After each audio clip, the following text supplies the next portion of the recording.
The atmosphere in the private chamber thrummed with palpable tension, as dense and smooth as velvet, perfumed with rosewater and laced with unspoken ambition. Victoria Sterling stood on a dais, an embodiment of regal poise, draped in sapphire silk, while her attendants fussed over her with reverent precision. Her golden gaze was fixed on her reflection, though her mind lingered not on her own image, but on the figure behind her. Only one person had ever been granted this proximity, their touch a familiar shield against the suffocating weight of expectations. "Breathe, Vic," Evelyn Thorne murmured, her fingers deftly kneading the knots of tension from Victoria's shoulders. Where Victoria exuded the commanding presence of a storm, Evelyn was the grounding force of the earth, steady, calm, and unwavering. Her subtle omega scent, a soothing blend of chamomile and aged parchment, acted as a balm to the sharp, electric crackle of Victoria's alpha aura. In the mirror, Victoria's fierce composure faltered momentarily. "They say his wolf bows to no one," she whispered, her voice tinged with unease. Evelyn's response was immediate, her tone soft yet resolute. "And you are the only one who can meet his command with your own. Remember, you were forged for this. We made sure of it." These words were more than reassurance. They were their shared creed, a truth honed over years of relentless preparation. Victoria was the Stonecrest Pack's masterpiece, meticulously groomed since birth to ascend to queenship. Every lesson in diplomacy, every grueling session in the training yard, every carefully woven alliance had led her to this moment. Yet, it was Evelyn who had shaped Victoria's confidence, who had cradled her doubts, and who had transformed her ambition into an unstoppable force. Victoria's hand reached back instinctively, her fingers finding Evelyn's in a grip that spoke of both strength and vulnerability. "When I am Luna," she vowed, her voice low and fierce, "you will not stand in the shadows. You will stand at my side as my sister and counsel always." A surge of protective warmth flooded Evelyn's chest. This promise was the foundation of her loyalty, the shared vision of two women poised to seize their destiny. The crown would belong to Victoria, but the reign would be theirs together. A sharp knock at the chamber door shattered the moment. "Lady Victoria," Beta Julian's voice announced, formal and final, "the king is seated. The presentation has begun." The fleeting flicker of vulnerability in Victoria's eyes vanished, replaced by a gaze as cold and unyielding as polished steel. She descended the dais, her gown whispering against the stone floor like the turning of a page in history's ledger. She was no longer merely Victoria. She was the future itself. Evelyn watched her go, her heart pounding with pride and anticipation. Taking her place 3 steps behind, she became a loyal shadow to Victoria's radiant light as they walked the long corridor toward the throne room. Their entire world was on the cusp of transformation. But promises, no matter how deeply cherished, are fragile constructs, easily shattered under the weight of a crown. Neither of them could foresee that the ancient, untamable will of a king's wolf answers to no plan, no bargain, and no vow. As the heavy doors to the throne room swung open, the air seemed to hum with an unspoken challenge, a reminder that even the most carefully laid foundations can crumble beneath the unpredictable tides of power.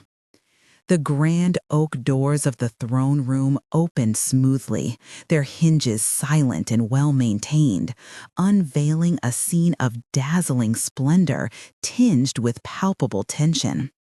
The hall was filled with hundreds of courtiers clad in luxurious silks and velvets, their expressions a blend of admiration and unease. Sunlight poured through towering arched windows, illuminating the gleaming marble floors and the intricate gold leaf adorning the ceiling. Yet the warmth of the light could not dispel the icy atmosphere that radiated from the dais. Seated upon the ancient stone-crested throne was Alpha King Ulrich Stone. Unlike other monarchs who flaunted their power through ornate robes or crowns, he wore simple, dark leathers that hinted at a life of travel and authority. His presence was overwhelming, commanding silence and stillness from the room. Every alpha present, leaders in their own right, felt an instinctive submission to the apex predator before them. His stillness was absolute, akin to a panther poised to strike, and his piercing winter storm eyes missed no detail. At the forefront of the procession stood Victoria's father, Alpha Marcus, his face glowing with pride.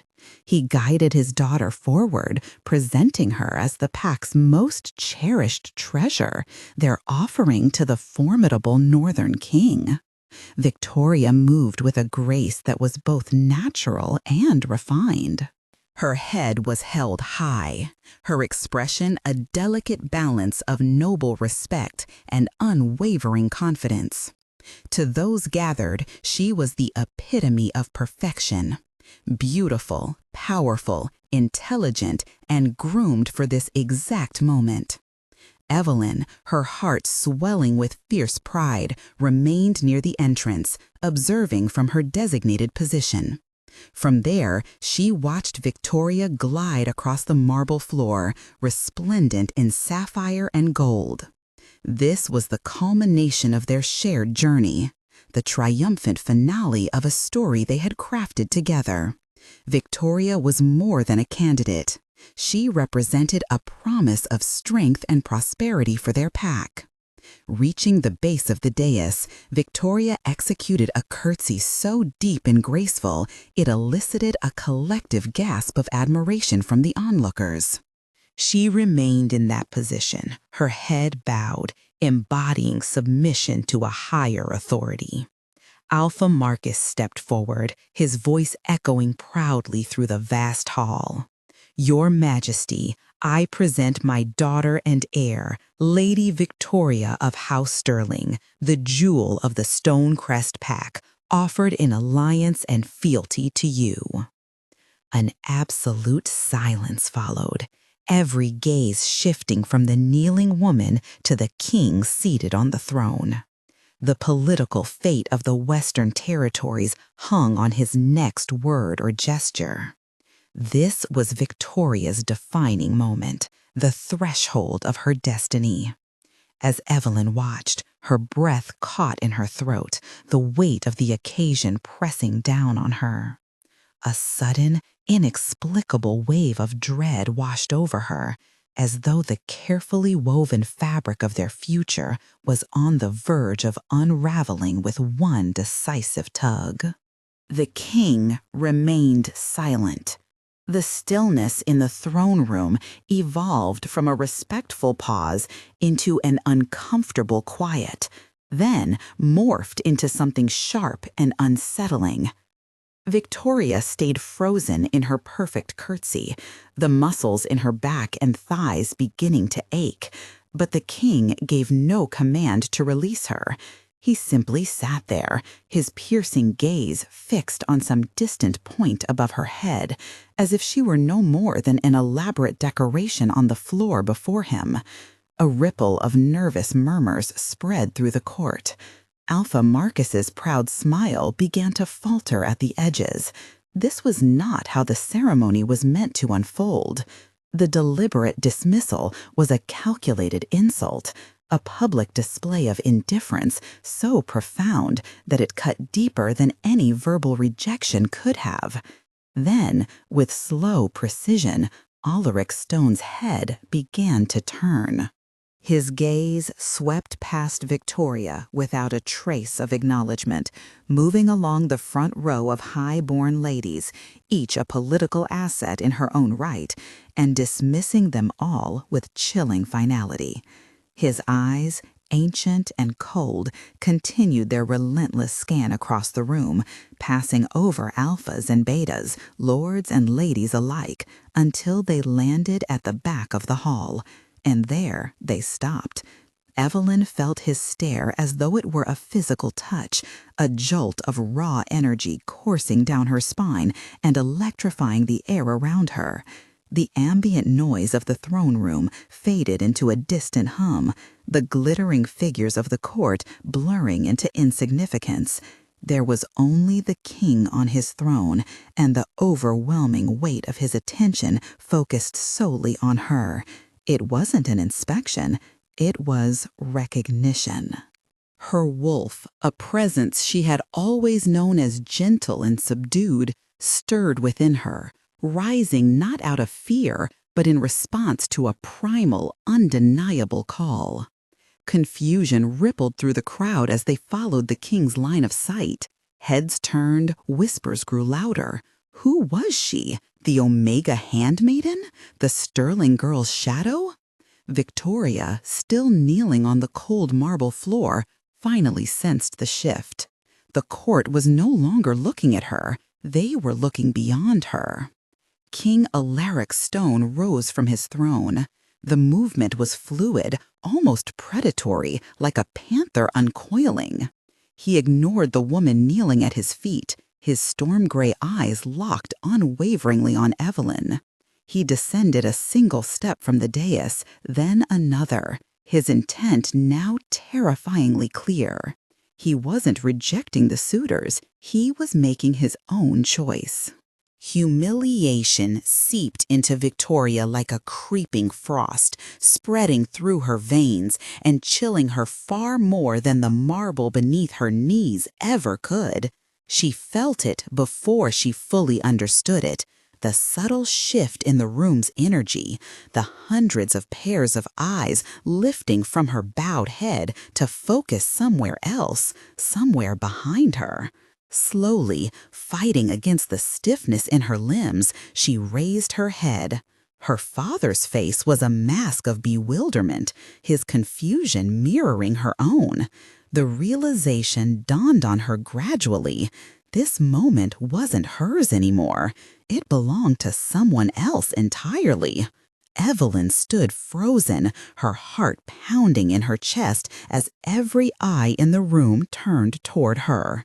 She had always been invisible, blending into the background, content, or so she told herself, to live in the shadows of others. But now, under the king's unyielding gaze, invisibility was no longer an option.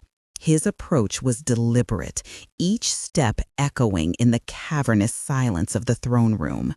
The whispers died away, leaving only the sound of his boots against the marble floor. The weight of his presence pressed down on her, immense and unrelenting, yet strangely magnetic. Her wolf surged forward again, stronger this time, its instincts screaming that this man, this king, was different, dangerous, irresistible. She clenched her fists at her sides, fighting to maintain control, to keep her breathing steady.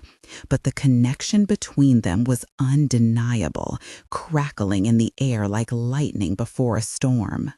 For the first time in her life, Evelyn felt seen, not just noticed or acknowledged, but truly seen, as though the king could peer straight into her soul and recognize something even she hadn't fully understood about herself.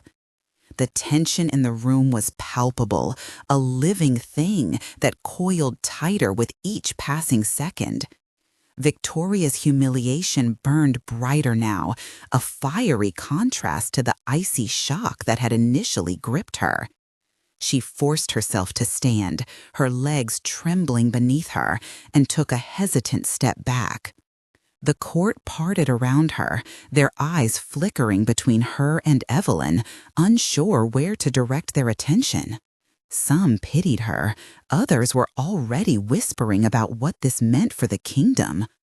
Alaric reached the base of the dais and paused, his towering frame casting a long shadow over the assembled crowd. He didn't need to speak. His actions spoke volumes. Without breaking eye contact with Evelyn, he extended a hand, palm up, an unspoken invitation, or perhaps a command. The gesture was simple, yet laden with power. Evelyn hesitated, her mind racing. Everything inside her screamed to flee, to retreat back into the safety of obscurity. But her wolf pushed forward, urging her to accept, to step into the unknown. Time seemed to stretch endlessly as she wrestled with her decision. Finally, with a deep breath, she moved forward, her steps tentative but resolute. As her fingers brushed against his palm, a spark ignited, sending a shiver through both of them. The room erupted into gasps and murmurs, but neither of them heard it. In that moment, there was only the two of them, bound by something ancient and primal, something neither fully understood, but both instinctively recognized. Whatever came next, their lives and the fate of the kingdom would never be the same. Her confident smile faltered, replaced by a creeping sense of dread. She followed his gaze, and then everyone else's, turning just enough to see the source of their collective shock. Evelyn. The name pierced her thoughts like a shard of glass. Her Evelyn, her quiet, loyal companion, stood near the back of the hall, illuminated by the intense focus of the king's attention. For a heart-stopping moment, disbelief battled with a fury so consuming it nearly overwhelmed her.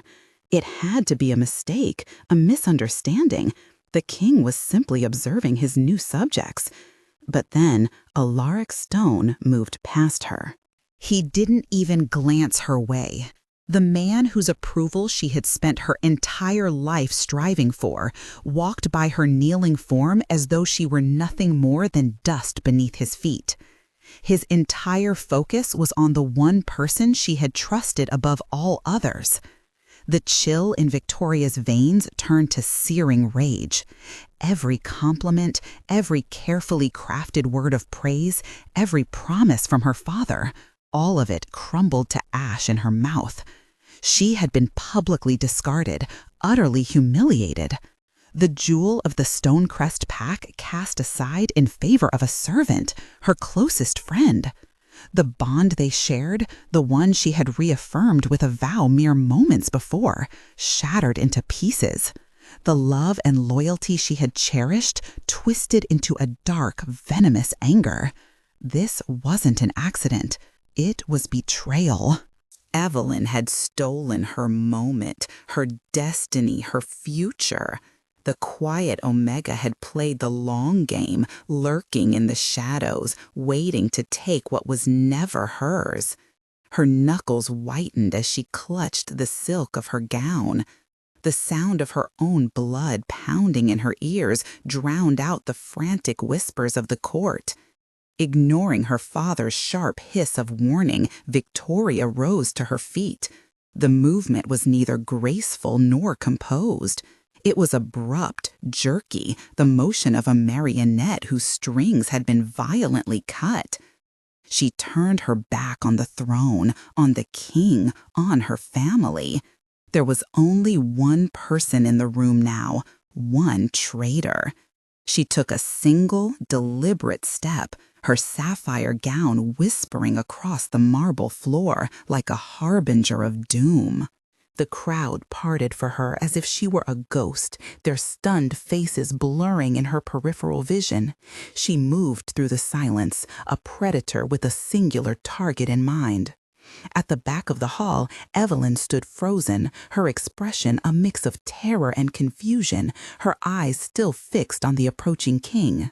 But it was Victoria who reached her first. "Vic," Evelyn whispered, her voice fragile, a desperate plea to the 15 years of friendship that had once bound them. She reached out a hand, a gesture of peace, of bewilderment, of a love that now felt irrevocably obsolete. Victoria stared at the outstretched hand and then into the eyes of the woman she had once called sister. She saw no cunning, no malice, no triumph, only a bewildered innocence that somehow fueled her fury even more. To be undone by a fool was a greater insult than being bested by a rival. How could you? The words escaped her lips in a low, guttural whisper, barely audible, yet heavy with emotion. And then it happened. Her hand struck with startling force. The sound of the slap reverberated through the throne room, a sharp crack that shattered the fragile stillness like glass. It bounced off the vaulted ceilings and marble walls, echoing in a way that made several onlookers flinch as though they had been struck themselves. Evelyn's head whipped to the side from the impact, her vision exploding into a burst of white-hot stars. A metallic tang filled her mouth where her teeth had cut into the tender flesh of her inner lip. Her cheek burned with an immediate searing sting, a visceral mark of shame and betrayal. She stumbled backward, her hand instinctively flying to her face. Her mind reeled in shock, struggling to process what had just occurred. For a long, agonizing moment, no one moved or even dared to breathe. The entire court stood frozen, a tableau of horrified disbelief. What had transpired was unthinkable. An alpha striking an omega, a noblewoman committing an act of raw violence, and worse, doing so openly within sight of the king. It wasn't merely an assault on Evelyn, it was a direct affront to the monarch himself, a blatant challenge to his authority. As the echoes of the slap faded, a profound silence settled over the chamber, pressing down like a physical weight. But beneath this quiet, something darker began to stir. An oppressive energy radiated outward from the dais, growing heavier and more charged by the second. The air crackled with fury, coalescing around the figure seated upon the throne. King Alaric Stone rose slowly, deliberately, each movement weighted with purpose. His boots thudded against the marble floor with the solemnity of a funeral bell tolling.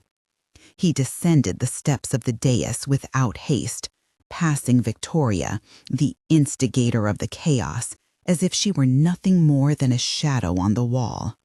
She might as well have ceased to exist in his eyes. His focus was singular, unyielding. At the end of his path stood Evelyn, trembling and clutching her throbbing cheek.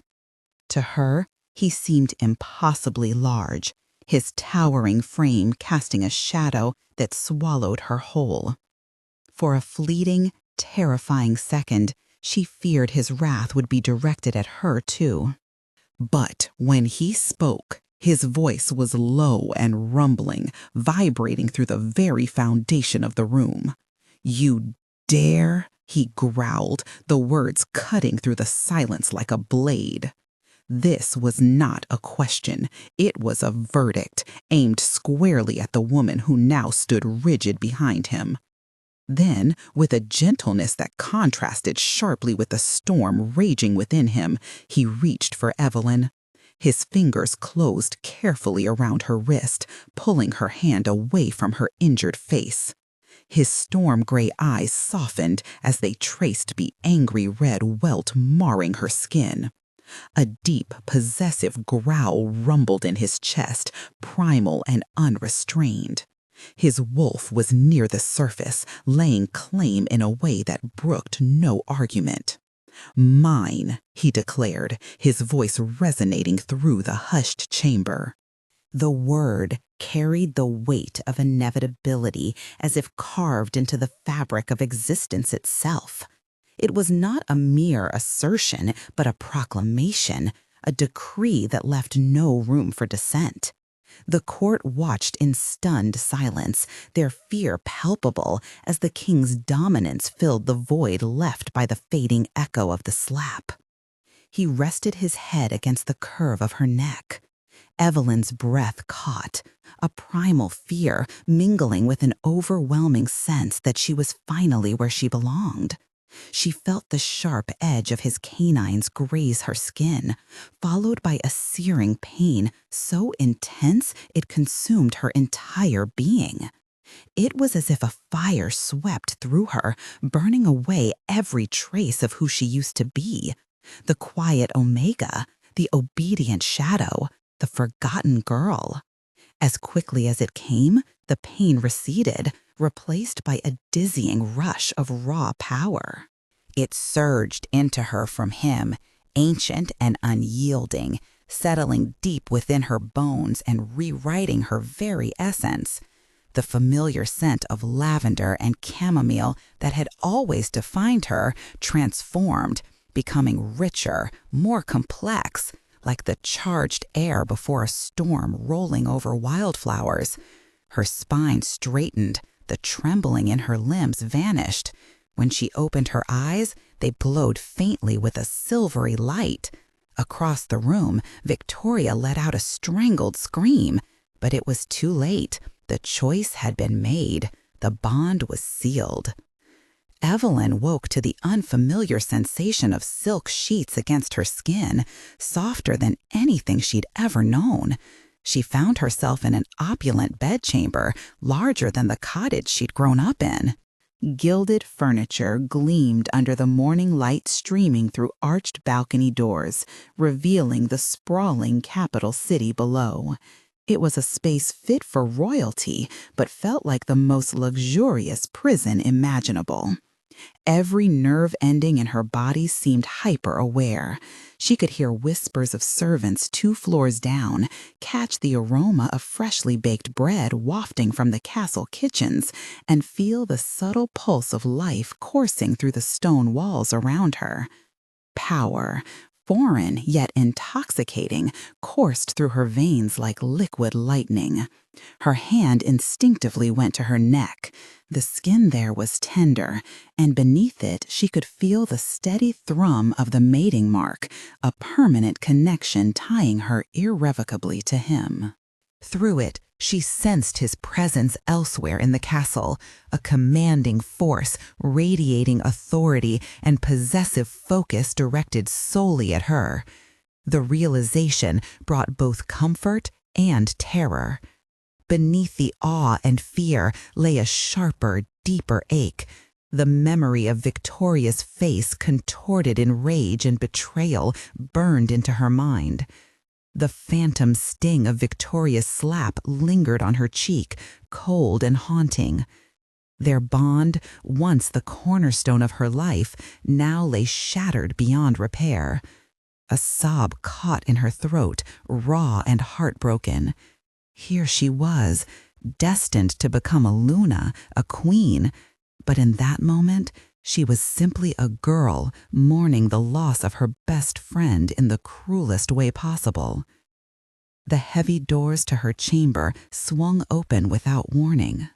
King Alaric Stone stood there, dressed in fresh leathers, his towering frame filling the doorway.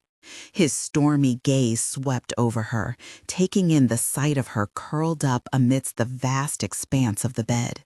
For the first time since the ceremony, they were alone. The atmosphere was dense with unspoken tension, the air heavy from a connection born of chaos and raw power. He was her mate, her sovereign, the source of the overwhelming strength now surging through her veins. Yet he remained an enigma, his piercing gaze carrying the weight of ownership over something he would never relinquish. The grandeur of the royal palace, though dazzling, felt like a gilded prison. Evelyn learned this truth the first time she wandered its opulent halls alone. Her attire was exquisite, gowns spun from the finest silk, and servants tended to her with reverence so deep their foreheads nearly brushed the marble floors. But beneath their deference lay concealed disdain. As Evelyn moved through the corridors, animated chatter among courtiers would abruptly cease, replaced by a chilling silence. Then came the whispers, sharp, biting, and deliberate, just audible enough for her heightened senses to catch every word. The Omega Queen, a pretender, Sterling's puppet. Each phrase sliced through her like shards of glass. She wasn't seen as a queen, but as a political liability cloaked in elegance. Lord Sterling, father to Victoria, hadn't been idle. His faction, influential and cunning, had begun poisoning the court's perception against her. Direct confrontation with the king was out of the question, but they could isolate her, erode her standing, and ensure she was viewed not as a true Luna, but as a mistake unworthy of her station. Alaric was no fool. He saw the machinations unfolding. During a tense council session, Lord Sterling dared to question the swiftness of the king's decision, citing the fragility of alliances. Alaric's response was icy, his tone laced with quiet menace. "My choice of consort is not subject to debate," he declared, his voice dropping to a dangerous calm. "It is destiny. Remember that." Though the warning was unmistakable, it did little to stem the tide of hostility. Evelyn felt like a specter drifting through her own existence. She had never craved this power, this title, or this crown. Her sole wish had been for her friend to thrive.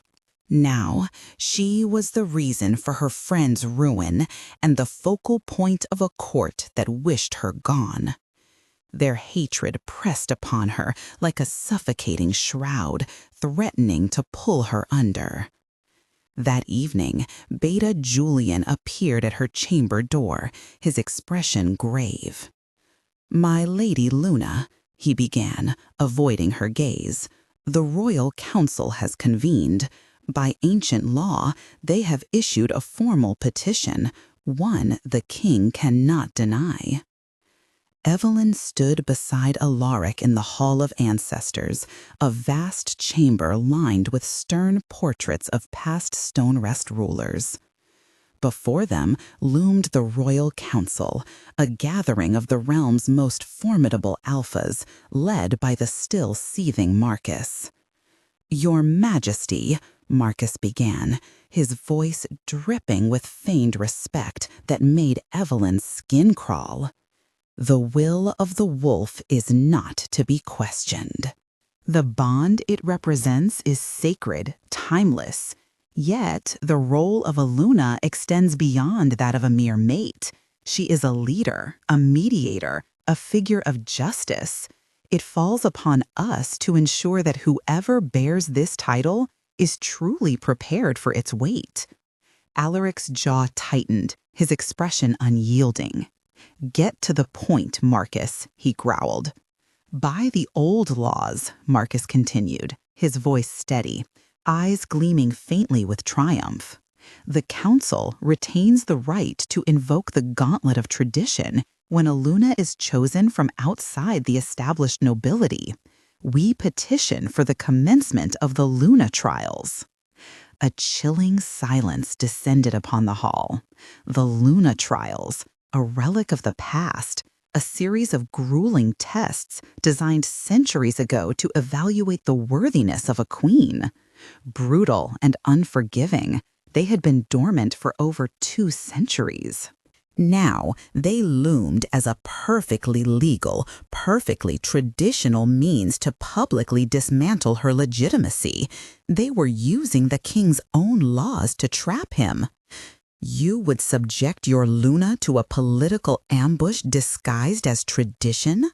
Alaric's voice was low, dangerous, his predatory instincts simmering just beneath the surface.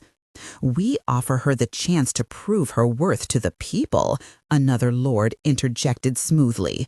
to silence dissent and cement her claim through merit. Surely you would not deny her this opportunity. It was a flawless trap.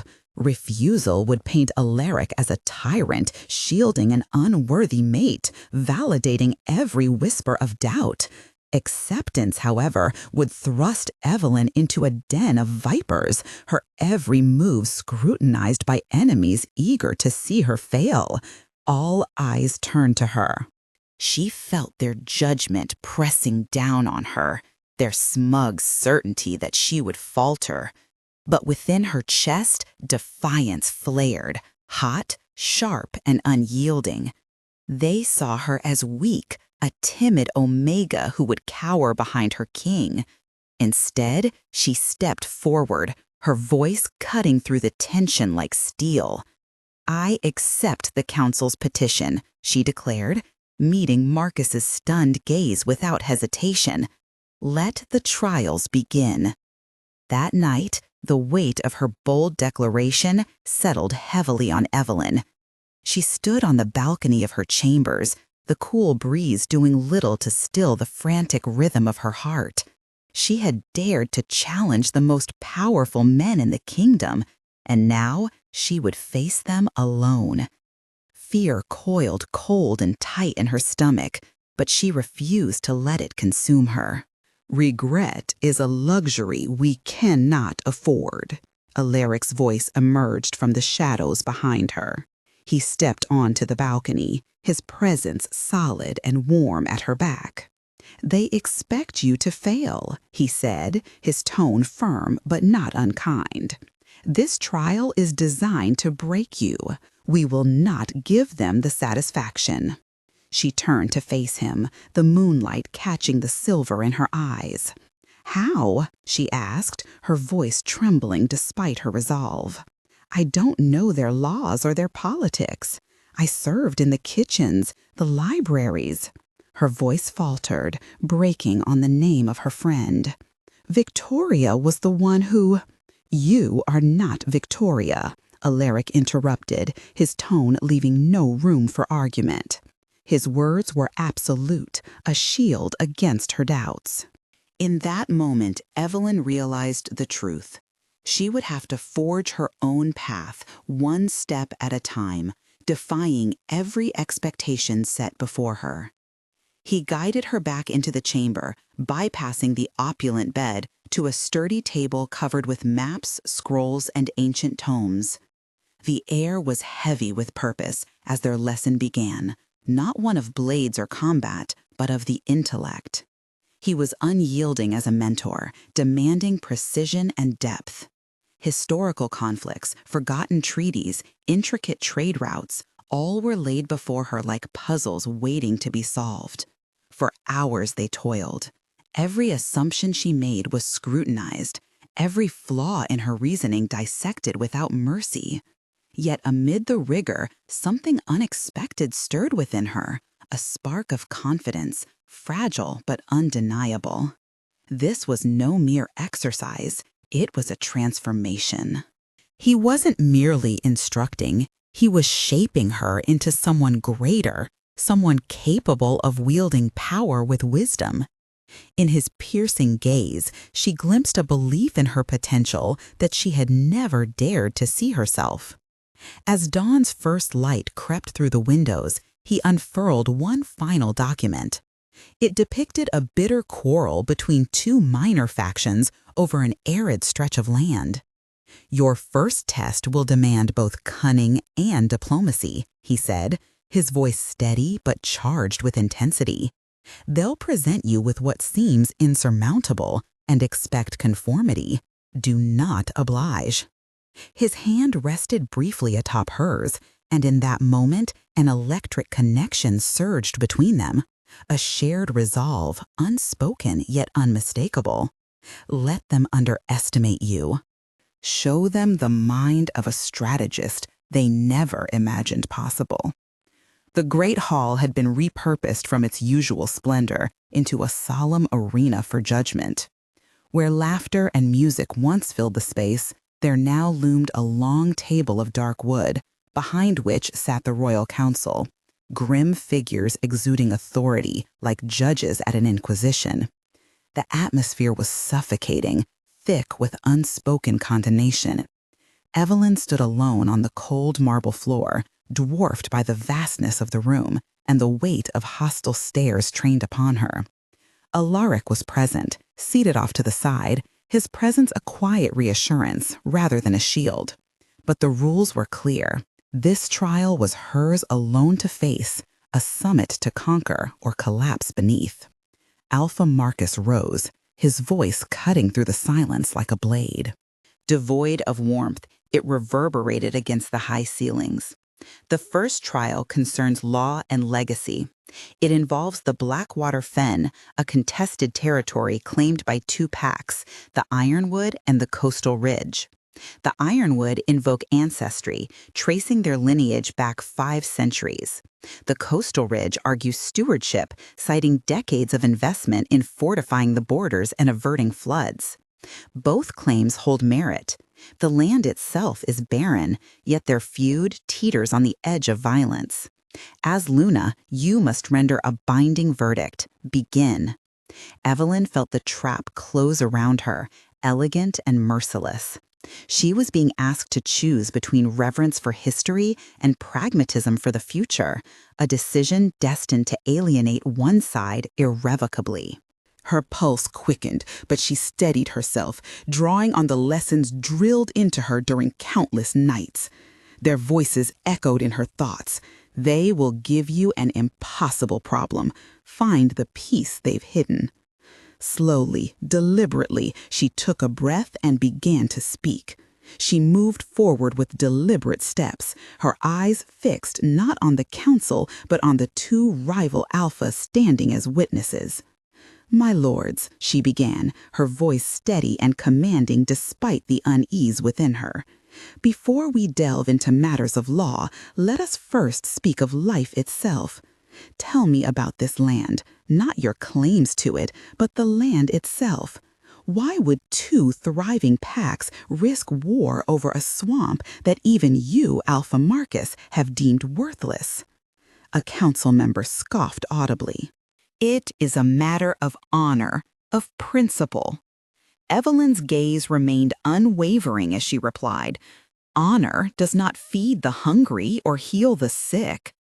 Turning to the feuding leaders, she addressed them directly. "Alpha Alana, Alpha Ronan, what has changed in the Blackwater Fen? What secret lies within it?" The 2 alphas exchanged a tense, hostile glance. Finally, Alpha Ronan of the Coastal Ridge Pack broke the silence, his tone reluctant. "The land is not worthless, not anymore. Our healers have discovered a rare herb growing deep in the bog, a silver thistle. It is the only cure we've found for the lung fever that has claimed 6 of our elders this season." A profound silence enveloped the hall. This feud was not driven by pride. It was a fight for survival. The solution crystallized in Evelyn's mind with breathtaking clarity. "Then there is no dispute," she declared, her voice resonating with newfound authority. "The law must serve life, not the other way around. The Ironwood Pack's ancestral claim is sacred and will be honored. The Fen will remain under their name. However, the Coastal Ridge Pack's investment is practical and deserves recognition. Their stewardship grants them rights to its bounty. The land will be co-managed.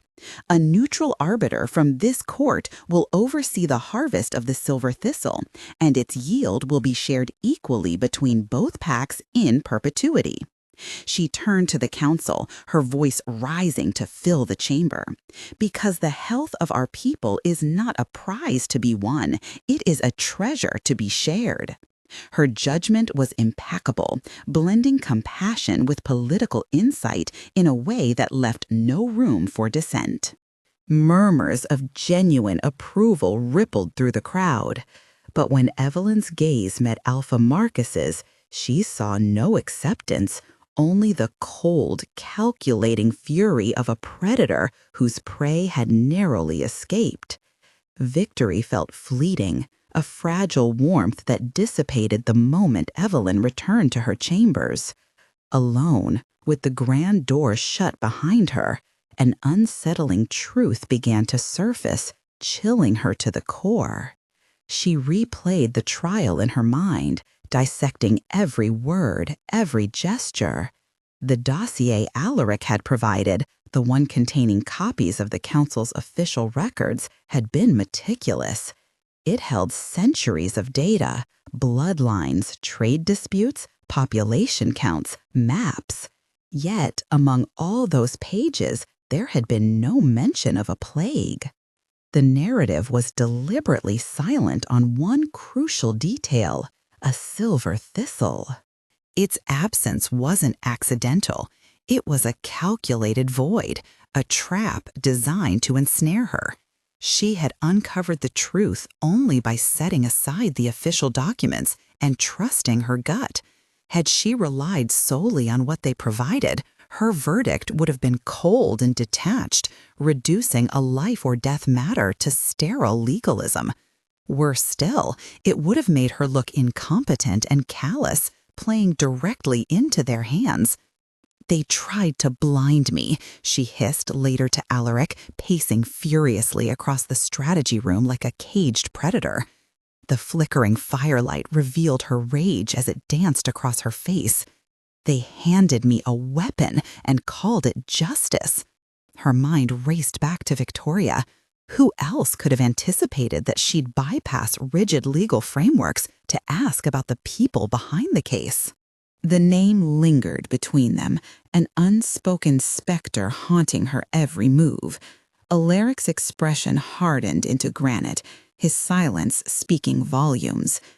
"Intuition isn't proof, Evelyn," he said finally. "Accusing the House of Sterling outright is tantamount to declaring war. We need evidence." "And while we wait for evidence, they're plotting my next downfall," she shot back, bitterness rising in her throat like bile. Their heated exchange was cut short by a soft knock at the door. A servant entered, bowing deeply, his face carefully neutral. "My Lady Luna, a gift has arrived for you, a token to honor your wisdom." The servant held out a small, elegantly wrapped velvet box. Alaric's hand instinctively moved toward the dagger at his belt as he took the package and dismissed the messenger. He passed it to Evelyn with caution etched into his features. Her fingers trembled slightly as she untied the silk ribbon. Lifting the lid revealed pristine white satin, cradling a single freshly cut silver thistle. It lay there, both beautiful and menacing, its petals gleaming like shards of moonlight. There was no note, no indication of who sent it. None was needed. The message was clear: "I see you, I know." And the sender had been close enough to pluck this symbol of betrayal right from the bog where it grew. It was a taunt from the shadows, a chilling reminder that though Evelyn had won the first round, her adversary remained vigilant and always a step ahead. The second trial was crafted not to test her judgment, but to crush her spirit entirely. When the council convened, the atmosphere was heavy with artificial righteousness. What they presented was a masterpiece of political malice. Lord Valerius, steadfast in his loyalty to Alaric, stood accused under ancient law. His crime? Evicting 24 tenant families from land they had farmed for over 2 centuries. Legally, his actions were irrefutable. Morally, they were devastating. Evelyn recognized the cruelty of the trap immediately. This wasn't just a trial. It was a gauntlet designed to break her. Lady Evelyn found herself trapped in an impossible situation. To oppose Lord Valerius would mean defying her mate's authority and losing a vital ally, while siding with him would paint her as heartless and vindictive, confirming the rumors about her supposed cruelty. Every conversation she had was futile.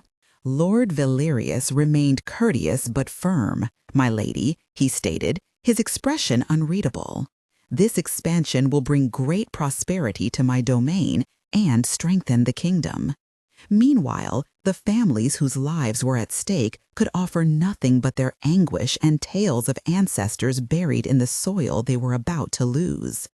Determined to find another way, Evelyn spent an entire day exploring the contested territory. She ignored property records and maps, focusing instead on the land itself. She touched the earth, tasted wild berries, and traced the course of a small, seemingly unimportant creek that flowed from the rocky hills where the quarry was planned. This overlooked stream became the key to resolving the conflict. The next afternoon, Evelyn addressed the court with quiet confidence. "Lord Valerius," she began, her voice carrying an undeniable authority, "your legal claim is indisputable, and this court will not dispute it. However, it is my responsibility to consider all ramifications of such decisions. My examination has shown that sediment and chemical runoff from the quarry would contaminate the creek feeding the Valerius River. Within 5 years, this river, the primary water source for your castle and farmlands, would become irreversibly toxic. In seeking prosperity, you would inadvertently doom your own lands to gradual destruction." A stunned silence fell over the room.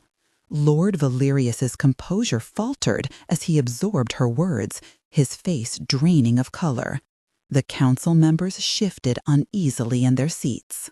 Evelyn had bypassed their attempts to force her into choosing between morality and legality, presenting them with an unavoidable truth grounded in logic.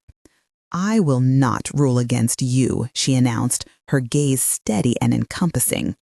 "Instead, I propose a superior alternative. The northern forests of your domain are abundant with ironwood. I will grant your house an exclusive royal charter for a sustainable lumber operation, exempt from taxes for 10 years. This venture will yield greater wealth than any quarry and will employ the very families you intended to displace." In one bold move, Evelyn reframed the debate, creating a solution that benefited everyone involved. It was a remarkable triumph. Yet, as she turned to depart, the taste of victory felt hollow.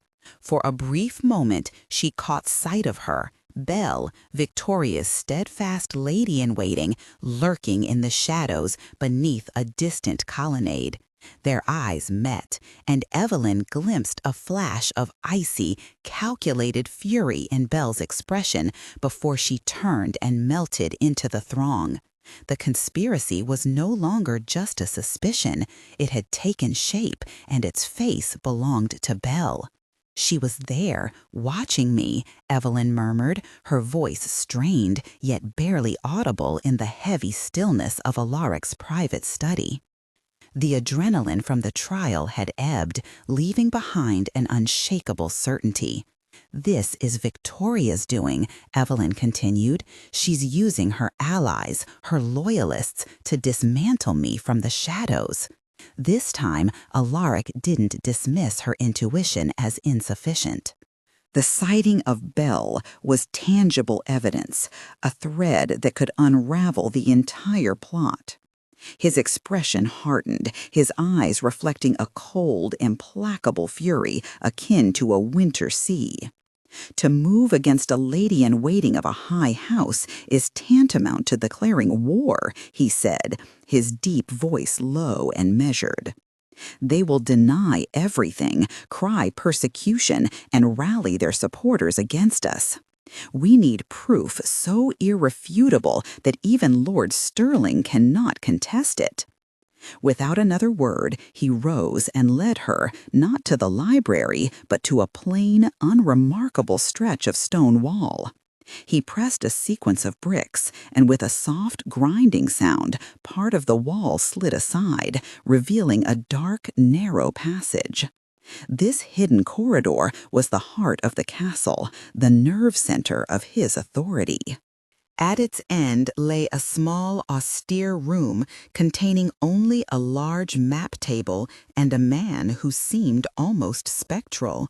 He was the king's spymaster, a quiet, unassuming figure whose eyes carried the secrets of countless noble families. Here, in this clandestine chamber, Evelyn ceased to be a student. She became a partner in a shadowy conflict. Lady Bell is a zealot, the spymaster reported, his voice dry and rasping like aged parchment. Her devotion to Lady Victoria knows no bounds. She will never yield. He paused, then pointed to a name on a diagram detailing the alliances of House Sterling. But their circle has weaknesses. Take Lord Tristan, for instance. His ambition is rivaled only by his debts. Though the Sterlings hold his loyalty, he serves himself above all else. He is our opening. A plan began to crystallize among the three of them, a web of deception, intricate and chilling. The final trial, a grand war simulation, would serve as their stage. The spymaster would orchestrate a leak, feeding a meticulously crafted piece of false intelligence to a source known to be within Tristan's confidence. The document would reveal a supposed catastrophic flaw in Evelyn's forces during the simulation, a guaranteed route to humiliating defeat for her opponents. If Tristan took the bait and passed the information along, he would lead the entire conspiracy straight into a meticulously laid trap. Evelyn felt a shiver run down her spine, unrelated to the cold stone walls surrounding her. She was no longer merely defending herself. She was now actively hunting her adversaries. Evelyn and Alaric leaned over the maps, their heads nearly touching in the soft glow of candlelight. The air between them hummed with a newfound intensity, a shared purpose that felt as intimate as any physical connection. They were no longer just fated mates. They had become something more profound, partners bound by strategy and trust. Together, they orchestrated their plans like players in a silent, deadly dance. Hours passed before the spymaster re-entered the room, moving like a shadow. He offered no words, only a sharp nod. The trap had been set. Lord Tristan had taken the bait. The final trial was now inevitable. This would not merely test her ability to command, it would be an execution. The day of reckoning arrived bright and clear, the sky cruelly mocking the storm brewing beneath the surface. The entire court gathered around the royal training field, a vast expanse of green where a massive raised map table dominated the scene. It was an impressive sight, a miniature kingdom crafted from painted wood and stone, adorned with banners of silk and carved blocks representing armies. This was not just a test, it was theater designed for spectacle, and the audience hungered for drama. Alpha Marcus presided over the event, his face a mask of solemn duty that barely concealed the triumphant gleam in his eyes. His voice boomed across the field as he announced the scenario. A formidable war band from the lawless eastern wastes has crossed the Black River, launching a surprise invasion. Your objective, my Lady Luna, is to take command of the border legions, repel this existential threat, and secure the kingdom's flank. Your troop dispositions and sealed orders have been provided. A heavy wax-sealed scroll was handed to Evelyn. She accepted it with steady hands, her expression carefully neutral, despite the weight of hundreds of eyes fixed upon her. She could feel the anticipation rippling through the crowd, their collective expectation of her failure. Deep down, she knew the orders within were false, a script written by her enemies to ensure her downfall. Her true battlefield wasn't the painted map before her, but the circle of watching courtiers who awaited her demise. The trial began. As expected, the enemy commander, a stern council lord known for his aggressive tactics, made his opening moves exactly as their leaked intelligence had predicted. Evelyn played her part flawlessly, unrolling the false orders and issuing commands with feigned confidence. She directed her main legion to reinforce the central crossing, a strategically useless move that left her southern flank dangerously exposed. Across the field, she caught it, a fleeting smile on Lord Tristan's lips, followed by a subtle nod exchanged with one of Alpha Marcus's senior aides. They thought they had her. The foolish Omega was walking straight into their meticulously laid trap. With calculated precision, the enemy commander seized the moment, wheeling his strongest forces south to crush her undefended flank. The court erupted in a collective gasp. It was over. A catastrophic blunder, or so it seemed. But Evelyn remained calm, her mind racing ahead to the next phase of her plan. In that pivotal moment, as the trap was fully sprung and her adversaries reveled in their perceived triumph, Evelyn's voice pierced through the tension like a blade slicing through silk.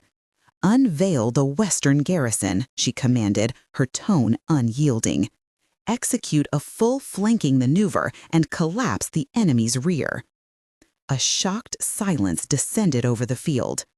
At her directive, one of Alaric's loyal officers moved to the map table and swept away a section of ornate forest terrain, exposing what lay beneath, a second hidden army.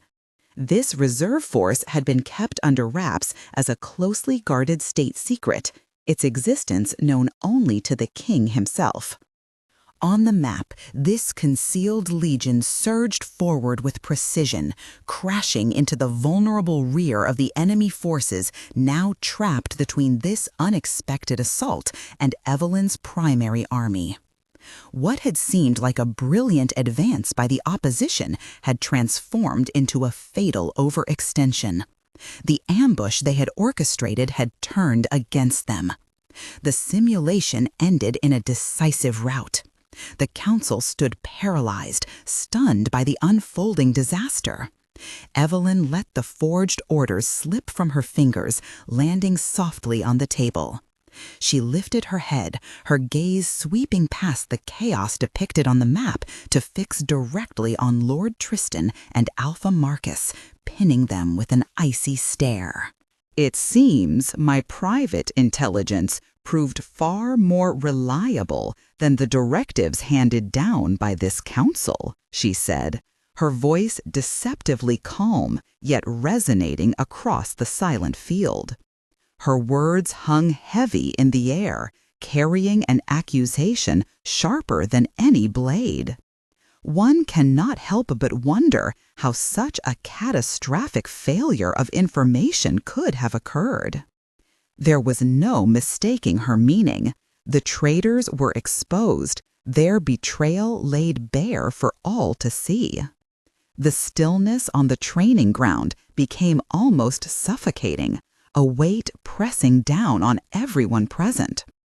Every soldier, every noble, every strategist stood frozen, grappling with the enormity of what had just transpired. They had arrived expecting to witness Evelyn's public downfall, a spectacle designed to humiliate her before the entire court. Instead, they found themselves privy to a masterclass in political strategy and tactical brilliance. Lord Tristan's complexion turned ashen, his earlier smug confidence replaced by sheer terror. Alpha Marcus wore a mask of barely contained fury, his knuckles white as he clung to the edge of the map table, struggling to maintain composure amidst his humiliation. He had been outwitted, exposed, and utterly defeated on a stage he believed he controlled. Evelyn did not soften her stance. She allowed the gravity of her accusations to settle, watching as the implications rippled through the assembly. Then, with deliberate steps, she circled the table. her piercing gaze sweeping over the council members who had eagerly anticipated her ruin. This final trial was meant to test command in the face of existential peril, she declared, her voice chillingly clear. And I have learned that the gravest threats do not always originate beyond our borders. Stopping directly before Lord Tristan, whose eyes widened further with panic, she continued, "To lead effectively requires accurate intelligence. To command demands trust in your advisors. Yet this council provided me with falsified orders, crafted to lead my forces into catastrophic defeat." Her words reverberated through the gathering, leaving no room for doubt or denial. The once powerful figures of the council now stood diminished, their schemes unraveled, their treachery unveiled.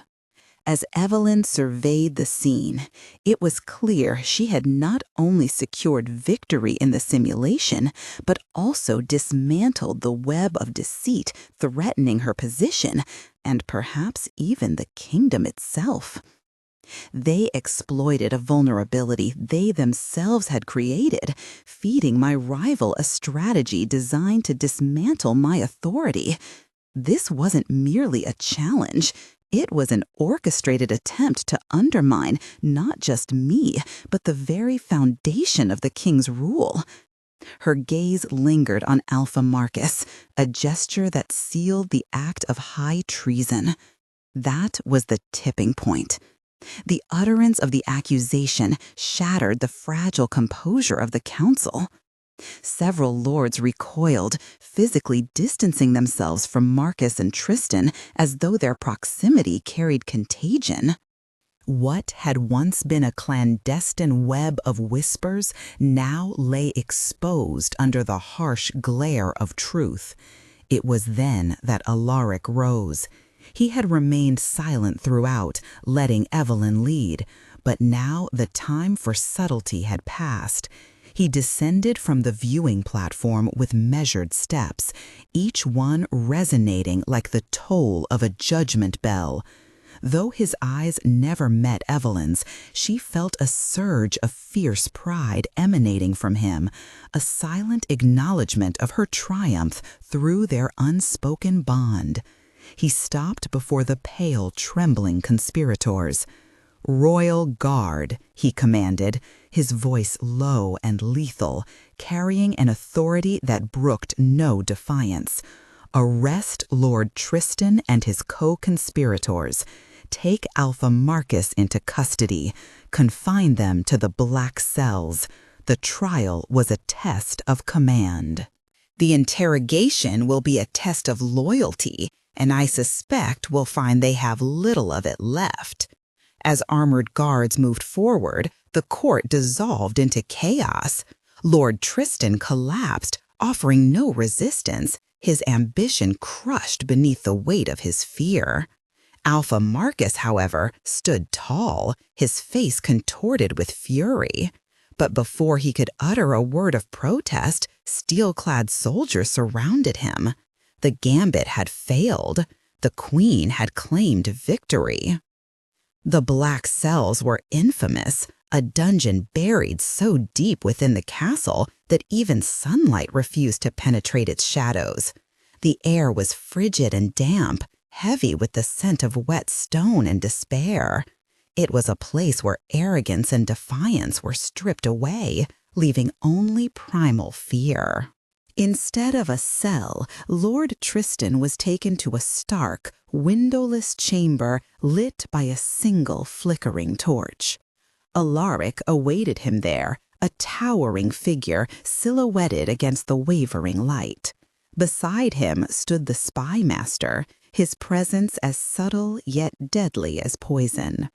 Tristan's initial bravado lasted mere moments. Gone was the smug noble who had smirked during training sessions.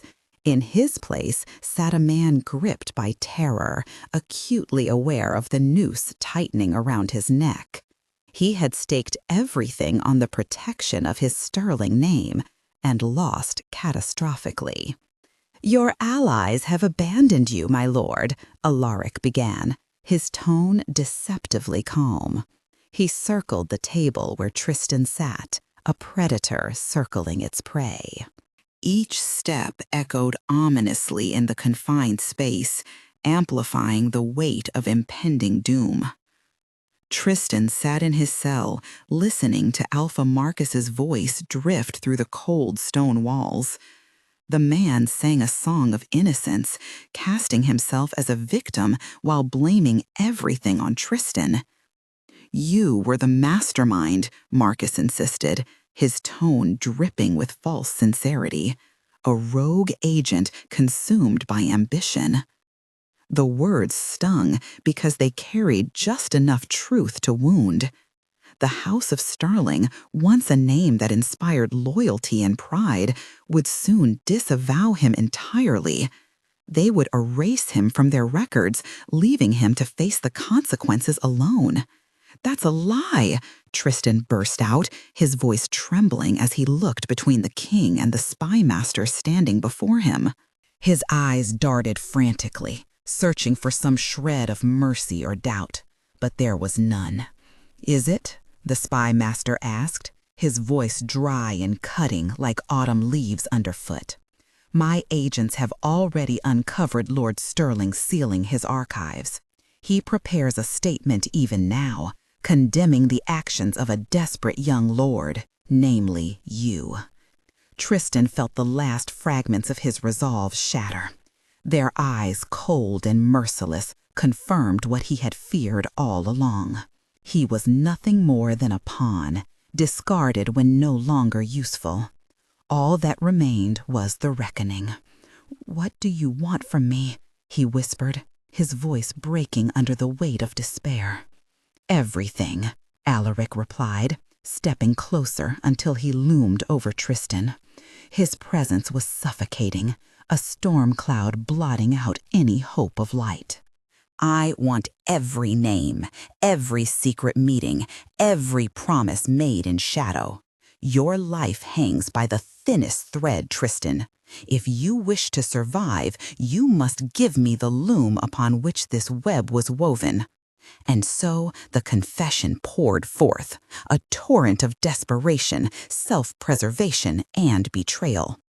Tristan recounted months of clandestine meetings, coded messages, and schemes born of the Sterling family's insatiable pride and simmering rage at being publicly humiliated.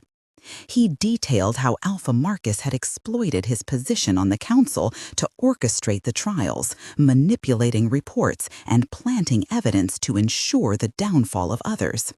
He confessed to participating in the planning of the final catastrophic simulation, an act meant to consolidate power but destined to unravel them all. Yet, even as he laid bare these secrets, one truth clawed its way to the surface. "It wasn't Marcus's plan," Tristan choked out, tears streaming down his face. "He was willing, he played his part, but he wasn't the architect. None of this would have happened without her." Alaric leaned in, his shadow swallowing Tristan whole. "Say the name."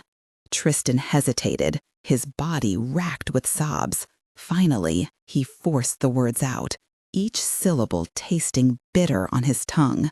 Lady Victoria. It was always her. The Sterling Manor stood as a monument to wealth and influence, its halls lined with priceless tapestries and polished silver. The air within carried the faint scent of expensive perfumes, mingling with the unshakable aura of entitlement that permeated every corner. It was here, amidst this opulence, that the royal guard arrived, their steel boots ringing out against the marble floors like a death knell. Led by Beta Julian, their faces were grim, their purpose absolute. This was not a visit, it was an invasion. Julian did not ask permission to enter. With authority granted by the king himself, he commanded it. Inside, they found Lady Victoria seated in the grand solar, taking tea with her companions, including a visibly shaken Belle. Dressed in emerald green, Victoria exuded an air of unconcerned elegance. When Julian entered with his guards, she betrayed no surprise. Her gaze met his calmly, as though she had been expecting this moment all along. The woman appeared disinterested, as though their arrival was an unwelcome yet predictable disturbance. With a soft, deliberate clink, she placed her teacup back on its saucer. "Beta Julian," she addressed him, her tone laced with icy disdain. "What brings you here so theatrically and without warning?" Julian's response was measured and devoid of emotion. "I haven't come for your father, my lady."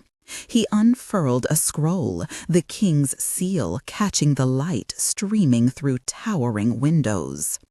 "Victoria of House Stirling, by decree of His Majesty King Elric Stone, you are hereby under arrest for high treason, conspiracy against the Luna, and sedition against the crown." A wave of shock rippled through the room. Belle seemed on the verge of collapse, but Victoria's expression remained unchanged. A slow, chilling smile curved her lips. "Treason is a grave accusation for merely rectifying a king's error in judgment," she replied coolly.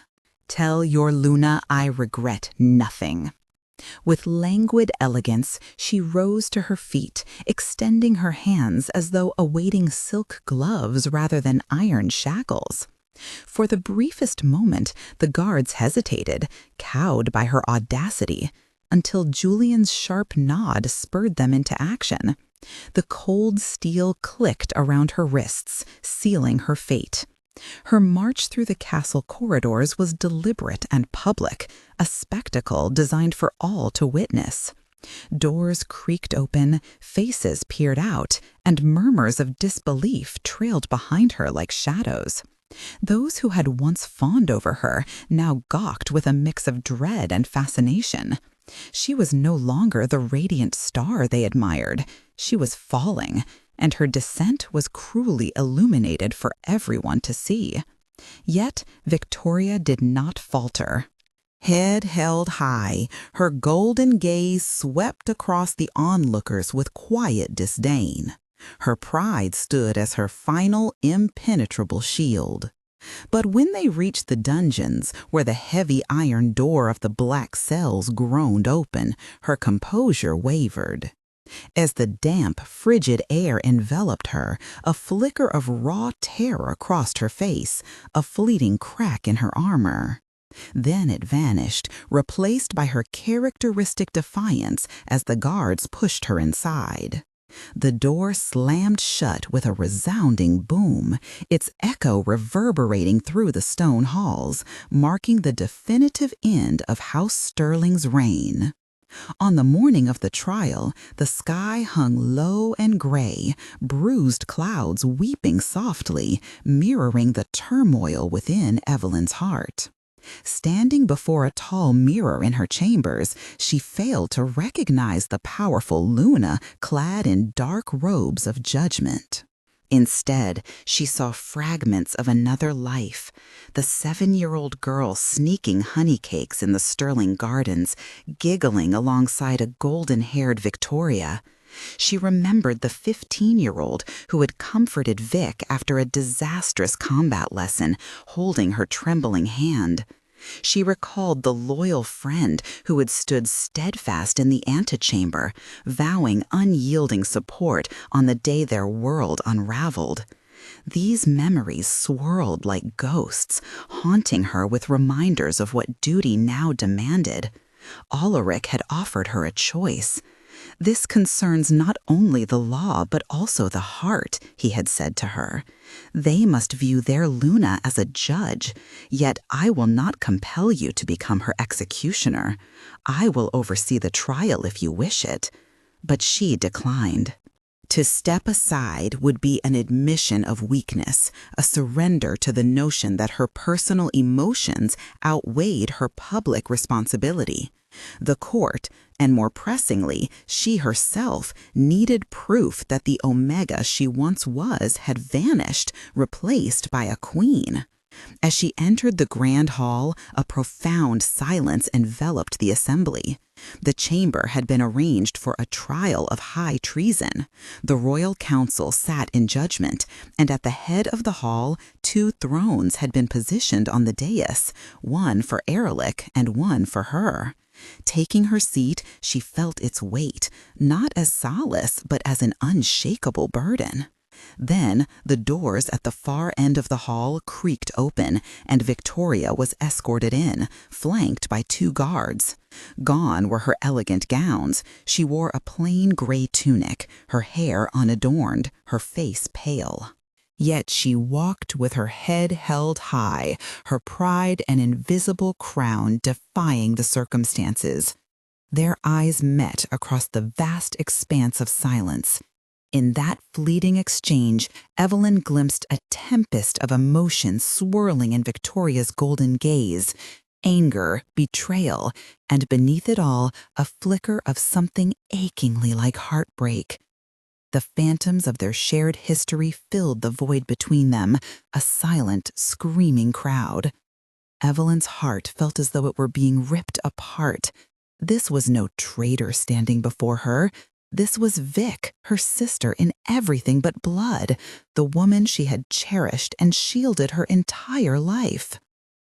Beta Julian, serving as prosecutor for the Crown, rose to his feet. "The trial of Victoria Sterling for the crime of high treason now commences. My Lady Luna, will you read the charges?" All eyes turned to her. She gripped the arms of her throne, her knuckles white. She had to speak.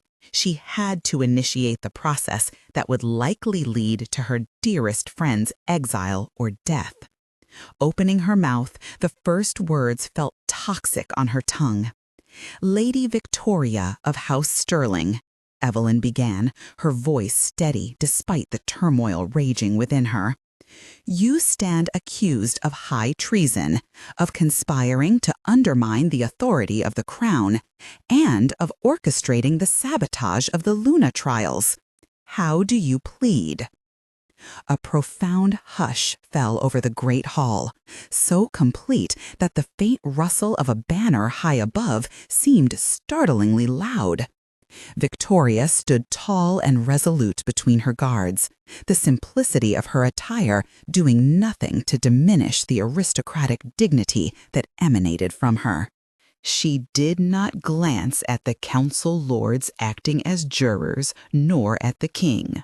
Her gaze remained fixed solely on Evelyn, blazing with unfiltered contempt. "I plead not guilty," she declared, her voice clear and resonant, utterly devoid of fear. Treason could never be the charge for one whose sole transgression was safeguarding the kingdom's future. A ripple of astonishment swept through the courtroom. This was no plea for forgiveness from a contrite conspirator. It was defiance cloaked in righteousness. Beta Julian stepped forward, presenting his case with precision. Lord Tristan, broken and humbled, recounted every sordid detail of the conspiracy under questioning. Reports from the spy master revealed a steady flow of sterling coin to the co-conspirators, each document damning. The evidence loomed, a monolith of guilt, impossible to deny. Through it all, Victoria sat unmoved, her face a mask of disinterest, as though enduring a tiresome lecture on ancient history. When the prosecution concluded, the floor was hers. She dismissed the notion of counsel with an imperious wave of her hand. No defender would speak for her. She would defend herself. Rising, her shackled hands clasped before her, she addressed the court. "You have heard proof of a plot," she began, her voice resonating with the same magnetism that once charmed the entire court. "But you fail to grasp its purpose. My actions were not born of jealousy or ambition." Her eyes flickered venomously toward Evelyn. They were born of duty. Our king, in a moment of unfathomable weakness, chose as his mate an omega devoid of training, political insight, or strength. He elevated a servant to the throne. I saw the peril this posed, the alliances at risk, the enemies emboldened, the kingdom teetering on the edge of ruin led by incompetence. Her gaze swept across the room, commanding unwavering attention. Yes, I tested her. I crafted trials meant to expose her inadequacies before her flaws could destroy us all. Perhaps my methods were harsh, but my intent was noble. I did not seek to harm the crown. I sought to shield it from itself. I am no traitor. I am a patriot. It was a dazzling performance, a calculated inversion of truth that recast her as a tragic hero misunderstood by the world. Evelyn felt the familiar pang of Victoria's cutting words, the way they sliced through her confidence like a blade. She looked at the woman who had once been her closest friend and found no trace of regret, only pride. A pride so unyielding, so absolute, that Victoria would rather be condemned as a martyr than concede she might have erred. Her speech lingered in the air, a spectacle of political theater that nearly succeeded in swaying even the staunchest skeptics. For a fleeting moment, doubt crept into the hearts of some. The younger lords, captivated by her charisma, exchanged uncertain glances. Yet the weight of the evidence, cold and irrefutable, stood firm against her eloquent lies. The mountain of proof erected by Beta Julian remained immovable, a fortress against the storm of her rhetoric. After a tense and brief deliberation, the royal council delivered its verdict. Alpha Marcus, now a prisoner himself, had been temporarily reinstated to his seat for the trial's conclusion, a final act of humiliation. It was he who was compelled to read the council's unanimous verdict. His voice, once commanding and authoritative, now sounded hollow and devoid of its former power. On the charges of high treason, conspiracy, and sedition, he intoned, "This council finds Lady Victoria of House Sterling guilty." The word landed like a physical blow, reverberating through the hall. A collective sigh of released tension swept across the room. Victoria's mask of pride remained intact, but a flicker of something, shock, disbelief, passed through her eyes. She had truly believed she could talk her way out of the gallows.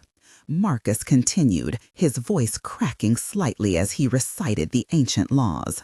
The sentence for a noble found guilty of treason against the crown is a choice: death by the headsman's axe or permanent dishonorable exile. The condemned will be stripped of her name and titles, her lands forfeit to the crown. She will be cast out into the lone territories, forbidden from ever again seeking the shelter of an organized pack. He looked up from the scroll, his gaze meeting Evelyn's.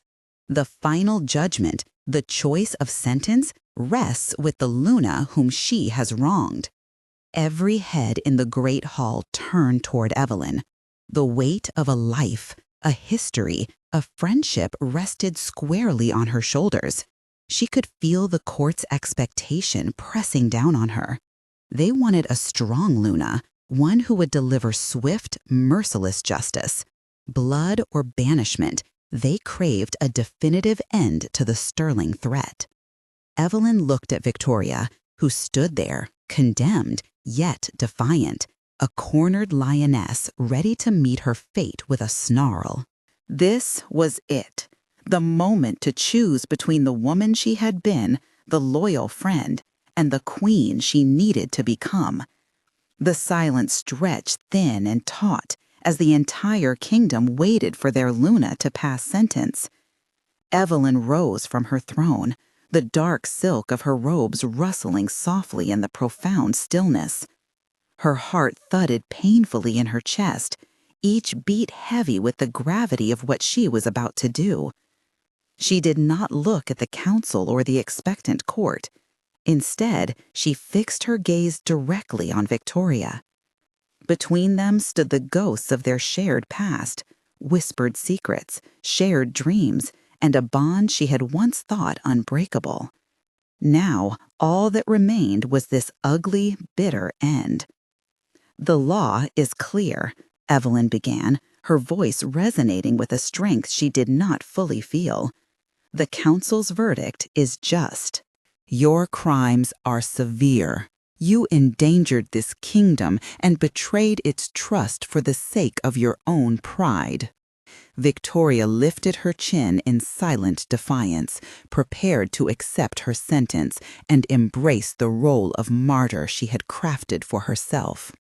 "The traditional punishments are death or exile," Evelyn continued, her tone softening slightly. "To destroy a life or to cast it out into the wilderness to be wasted, both are endings, both are a waste." A confused murmur rippled through the hall. This was not the speech of a vengeful queen bent on retribution. Instead, it carried the weight of something deeper, something unexpected. Evelyn paused, letting the murmur settle before continuing. "But I am not here to fulfill expectations. I am here to serve justice, not vengeance, but true justice. And so I offer you another path, Victoria. One that does not end in bloodshed or banishment, but one that requires something far more difficult: redemption." The room fell silent again, the air thick with anticipation. Evelyn stepped forward, her voice steady despite the storm within her. "You will live, Victoria, but not freely. You will dedicate your life to serving those you sought to harm.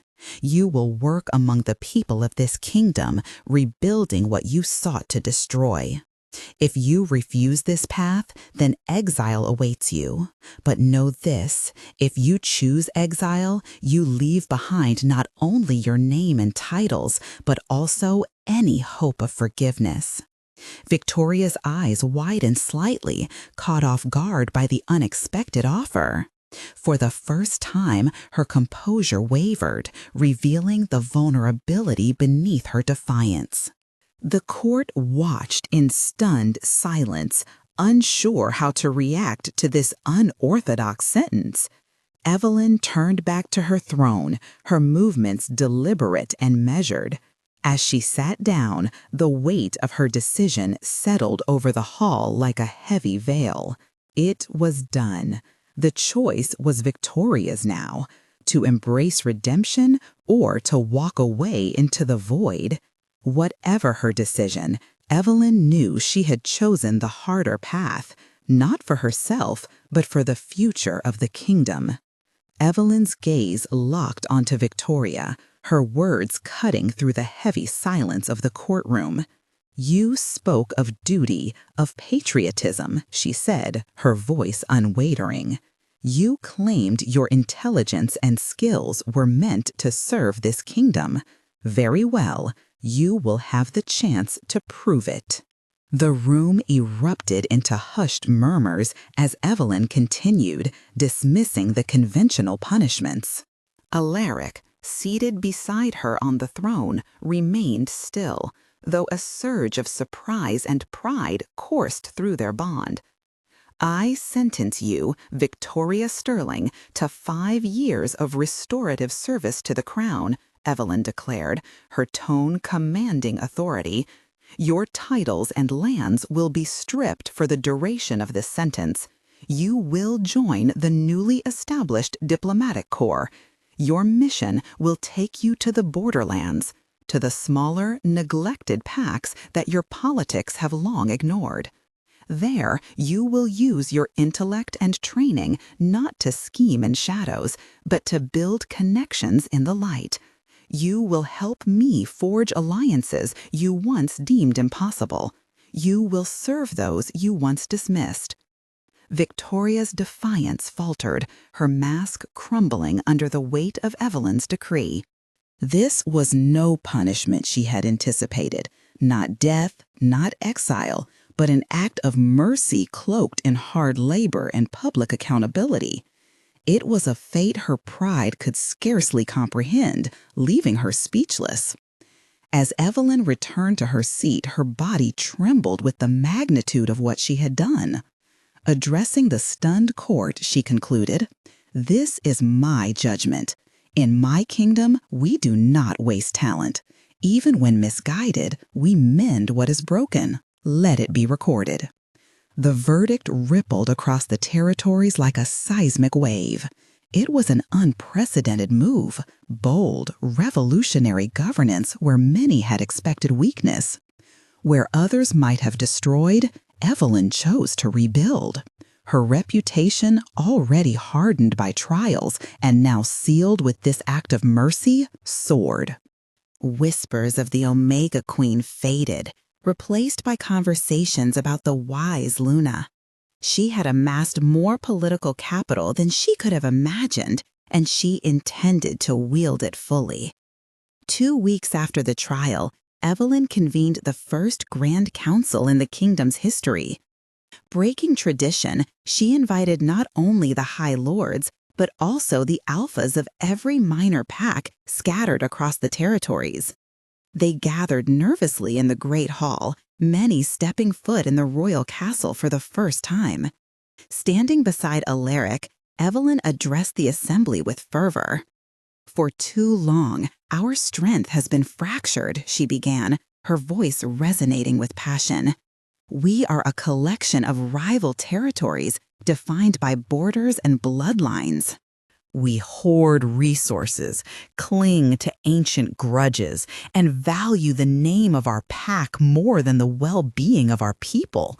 This division is the weakness our enemies exploit. This tradition will be our downfall." Her words gripped the room, silencing even the most skeptical among them.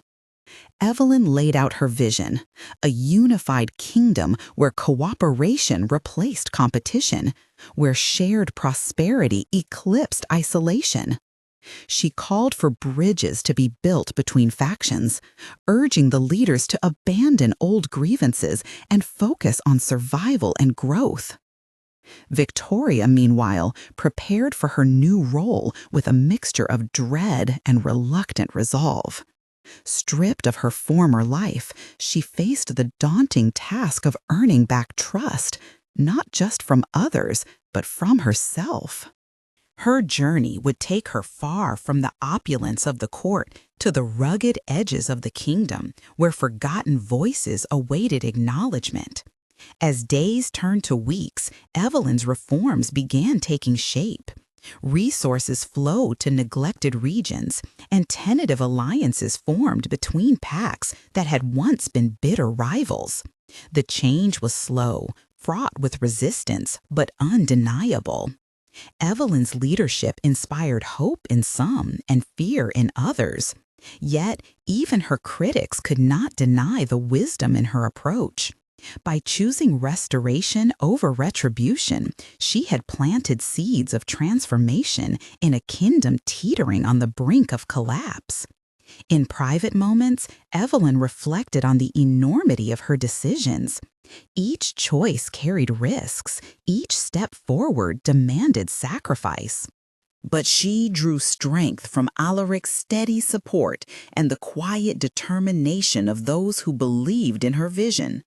Together, they forged ahead, shaping a future that prioritized unity over division, progress over stagnation. And though challenges loomed large, Evelyn stood resolute, her resolve unshaken. For the first time in generations, the kingdom dared to dream of something greater, a future where strength lay not in dominance, but in connection. The proposal for the Western Reach Coalition marked a turning point in history. It envisioned a formal alliance of all pacts, united by a charter focused on mutual defense, economic collaboration, and equal representation through a centralized council. Every pact, regardless of its size or influence, would have a voice. Leadership would no longer be dictated by lineage, but earned through merit, a radical shift from tradition. The very lords who had once backed Victoria's conspiracy were the first to pledge their loyalty to this new order. Humbled by Evelyn's triumph and aware of their past mistakes, they embraced her vision as an opportunity for redemption. Lord Valorous led the way, his voice resonating with newfound resolve, followed by other alphas rising one by one. A wave of unity swept through the gathering, igniting hope for a brighter future. Far away, Victoria began her sentence. Stripped of her luxurious silks and jewels, she now wore practical attire suited for hard labor. Her first assignment took her to a struggling border settlement where suspicion ran high. The local alpha greeted her with hostility, mirroring the wariness of the people around her. For the first time, Victoria faced life without privilege or protection, only challenges to overcome and trust to rebuild. Alone, she relied solely on her intellect and determination. The process of healing her fractured kingdom had begun, but the journey to mend her own soul was hers alone to navigate. 6 months later, the Western Reach Coalition had transformed from an ambitious idea into a thriving reality. Under Evelyn's leadership, trade flourished, long-standing disputes found resolution, and a renewed sense of shared identity emerged. The kingdom stood stronger and more unified than it had been in centuries. During a visit to the northern border, Evelyn inspected a collaborative irrigation project.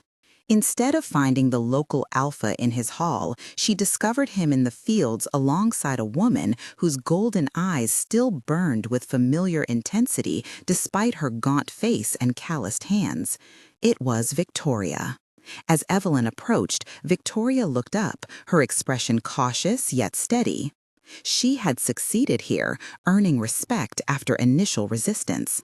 Using her sharp mind, she renegotiated unjust trade agreements and leveraged her unyielding will to organize the very project Evelyn came to evaluate. Her service went beyond compliance. It demonstrated remarkable competence and dedication. Together, they walked along the newly constructed canal, the weight of their shared history hanging between them. "You've done commendable work here, Victoria," Evelyn said at last, her words both unfamiliar and necessary. "I am merely fulfilling my obligations," Victoria replied formally, her tone stripped of its former arrogance. "Are you?" Evelyn paused, turning to face her.